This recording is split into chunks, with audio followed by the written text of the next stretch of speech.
In this video, I'm actually going to walk through the installation of BANS, or Build a Niche Store. And I just want to point out real quickly, I downloaded the files. This is what the files look like when you save them to your hard drive.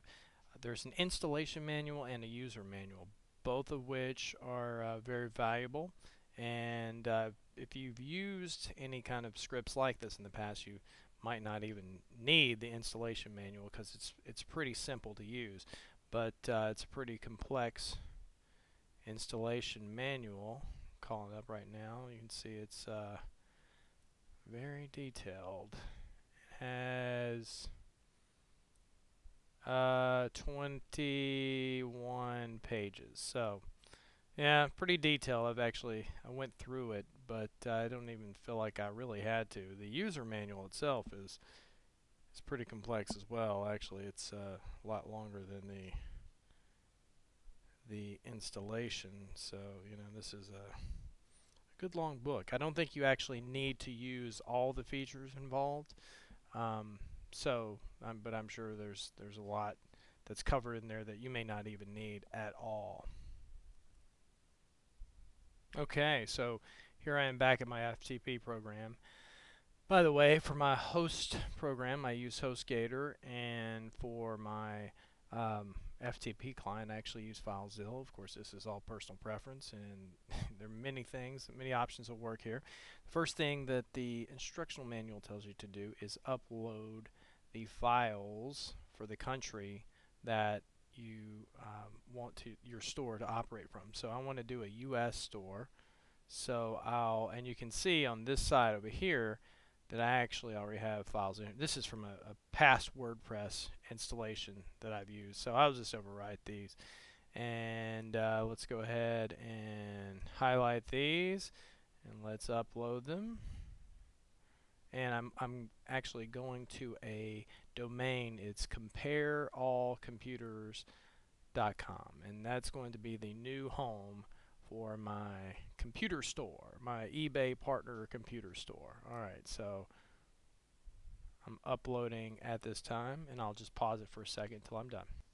The next thing you're going to need to do is chmod some of the files, but because I'm using HostGator, the instructional manual tells me I don't have to do that. And when I say chmod, what I'm simply talking about is changing the permissions, and many times you'll have to do this. You'll find in installations, but to do this, for example, in FileZilla, you would right-click on the folder and then click on File Permissions, and there's a numerical value here, or you can just click the block, and the numerical values are generally based on which blocks are being clicked. So that's just the way that works. But we'll skip to the next step and do a MySQL database.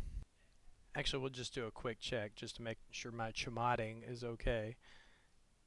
And I need to chmod this file, it says, so I'll go to this folder, the CONT folder, and click on CONT PHP. Make sure that's set to 777. So like I said before, just right click on that. Oh, it needs to be set to that. Okay, so HostGator is supposed to do that, but HostGator did not do that. So keep that in mind. So just make sure that that is okay. Alright, so now we're good. Now we need to set that MySQL database up. Okay, now that's done. I'm using cPanel, so it's a pretty simple process. You just go in and configure your MySQL database, just set it up, and then you have to add a host name to do that too. So you develop the database, and then you add a host name and connect it to that database. Now we're ready to complete the install. Okay, so the next thing I did, I just went to the domain compareallcomputers.com, and I've done these things. So now I'm just filling in the database information, and I'll hit continue. Okay, so I just entered in my username and my database information, my password, and I hit continue, and it says everything's successful, and then I just hit continue again. Okay, so my installation was successful, and now I'll just get the login and just log into the site itself. There we go. It's that simple, and now you can configure your options, and it's a pretty simple process, and it was that easy to install. I'm actually surprised, but anyway, that's all there is to it for the Build a Niche Store software.